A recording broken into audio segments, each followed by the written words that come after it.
So I'm going to stretch and talk. I don't know if any of you guys have noticed how most of the self-help in terms of the self-love podcasts, books, videos, all that kind of thing, anything to do with self-love and self-worth and self-value, it's usually aimed at women. And I was thinking about this and I noticed this and I just thought, is it something to do with the way we raise our girls, our females, where we don't teach them to value themselves, really? It's a weird thing. I mean, it's mostly women that suffer with self-esteem issues, I think. But now again, I'm talking as a woman. Maybe I'm wrong. Or do guys just keep quiet about it? Do men suffer with low sense of self-worth, but just they're quieter and they don't speak up? So I've just been thinking about that because I've noticed a lot that women are, when we get together, we'll self-deprecate a lot. Like someone will say, "Oh, you're so thin or pretty or whatever. You look good today." "Oh no, no, I didn't. I only lost a kg." Or "I'm really actually quite old," or I'm not feeling. Yeah, I don't know. Women always deflect the compliment. And do men do this? I don't know. But it would appear to me that it is the females, when I'm stretching and talking, it is the females that self-deflect more than the men. I need to stretch my legs because I went for a walk. So, yeah, I don't know what you guys think about that.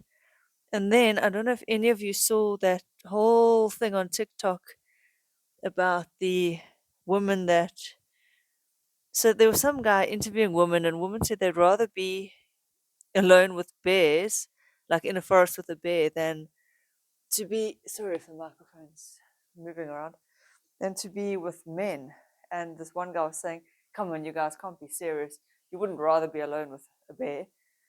And the women went nuts on TikTok. They went crazy. They all said they choose the bear, they choose the bear, they choose the bear. They'd rather be alone with bears. And then, of course, the men that are sort of saying, "No, you can't be serious." Now the women are also getting worked up, saying, "You're not listening to us." And it's obviously this whole sort of thread, or what is it called on TikTok? Not a thread, but anyway, I'm going to call it a thread, about how women in general are not safe around some men, not all men. Obviously, there are very many, many good, wonderful, honorable men in the world. But as a rule, I mean, and let's just be honest, in a lot of parts of the world, there are some shit men, and it's the men that perpetuate violence against women. I mean, men are not afraid to be in a room full of women, but women would be afraid to be in a room full of men. And I first heard that sentiment by, what was her name, that comedian, Hannah Gatsby. And when she said that in her special, it was a Netflix special, it gave me the chills because I was like, oh yeah, she's right. I mean, I'm lucky. I'm just surrounded by good men. Um, they are in my life. It's my life is full of good men, but I know what she means. If I were in a room full of men I didn't know, I would be shitting myself because you don't know what their intentions are. And when Hannah Gatsby said that, and okay, she's lesbian, and I don't half blame her sometimes, even though I'm very happy with the men in my life. I know what she means. And I don't know if men quite get that. There's that low level fear that we just live with as women. And I know I'm talking a lot about genders lately, but it's just been kind of in the air. It's on TikTok, it's on videos, it's on dating stuff. So, and the genders are different. We are not equal. This whole thing about equality, I think people get it twisted. It's not about equality as in women can do what men can do, but it is equal respect, equal value, different things that we bring to the table, but equal value. Anyway, because if men can do, I mean, if women can do what men can do, but men can never do what women do.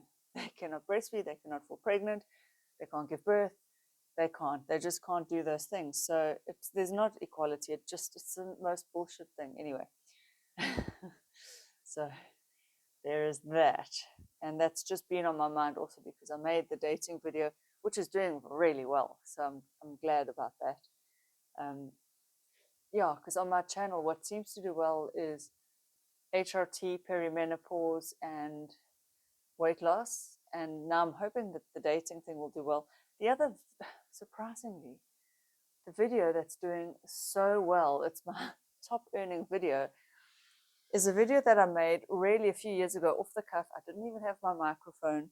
It was when I first started out, and I did this, what's called the beard technique haircut, where you separate your hair kind of down the middle, you pull it here, so it looks like a beard, and then you trim. So it's a way of trimming your own hair.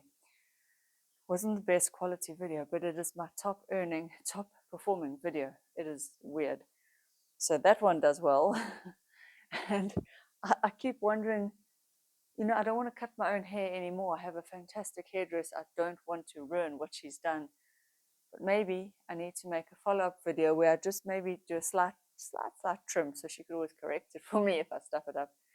And just redo a tutorial on how to do that haircut technique again, because it does do so well. And obviously I'm on YouTube with the aim of making some money, as well as to help people. Let me bring you guys down so I can stretch. This is one of my favorite stretches, which I have done before, where you just like lie there and it stretches out your hip flexors. It's my favorite stretch.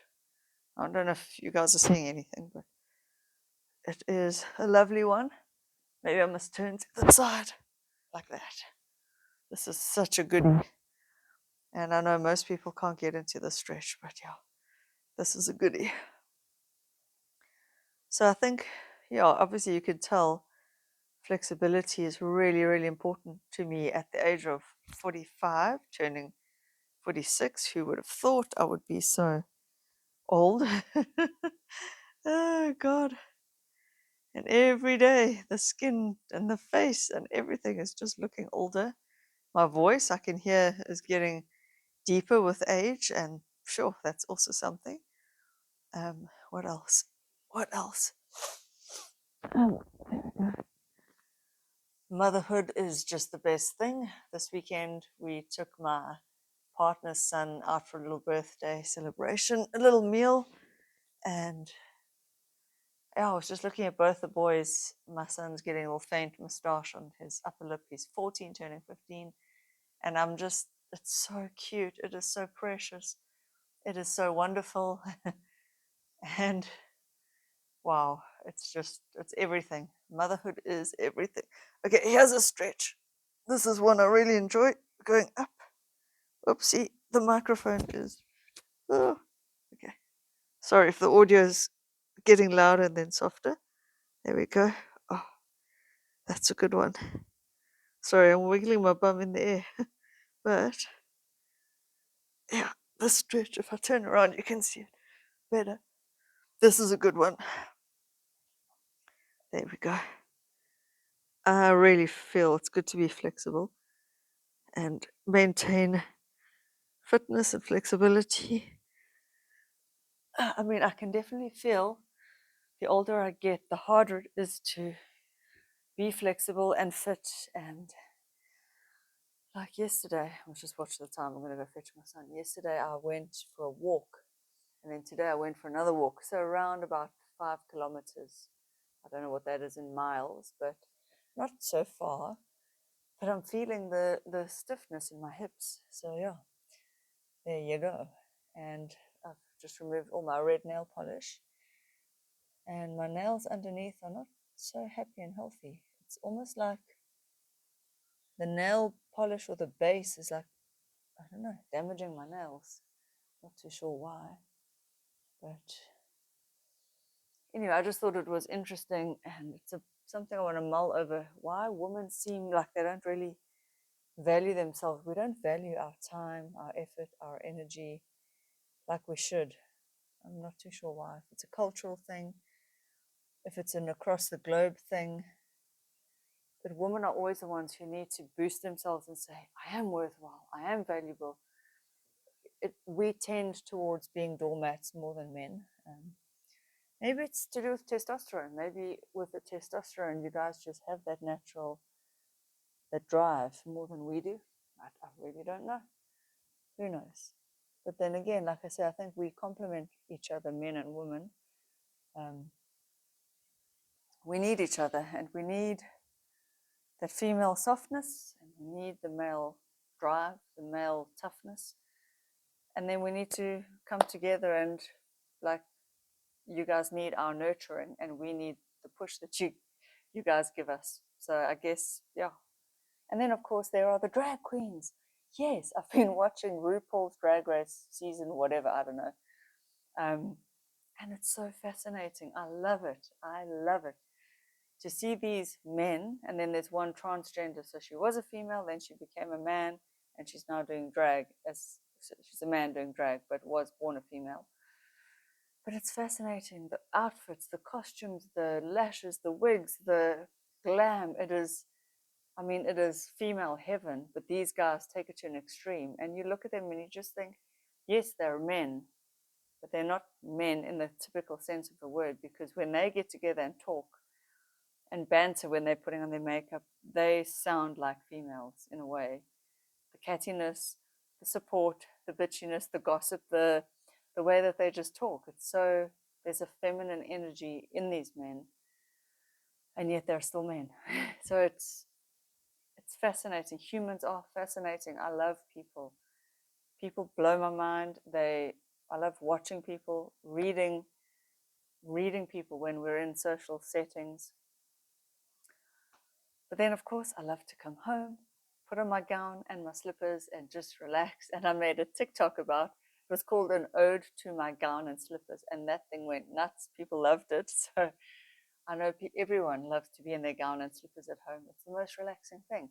Otherwise, also when I'm at home, this is how I am, in my relaxed, just baggy t-shirt. You will see this t-shirt often. I wear it a lot. It is so comfortable. It's an Under Armour t-shirt, but it's the cut. I just love it. And then I'll always just wear like tracksuit pants or something at home. I love to be relaxed, makeup free at home. This is my favorite way to be. But for YouTube, I do a lot of the makeup. And yesterday, as you saw, I did the eyelashes. So yeah, anyway, that's what's been on my mind. That's what's been happening lately. Where's Yogi? There he is, sleeping in his bed. And I will see you guys next time. Everything is, oh yeah, and in South Africa now we're moving into May, winter, but it's like autumn time, and we're having these crisp, warm, lovely, clear days. It is so beautiful. So it's making me happy. I love when the sun comes out. I love it. It makes me so happy. Anyway, cheers, guys. See you later or next time.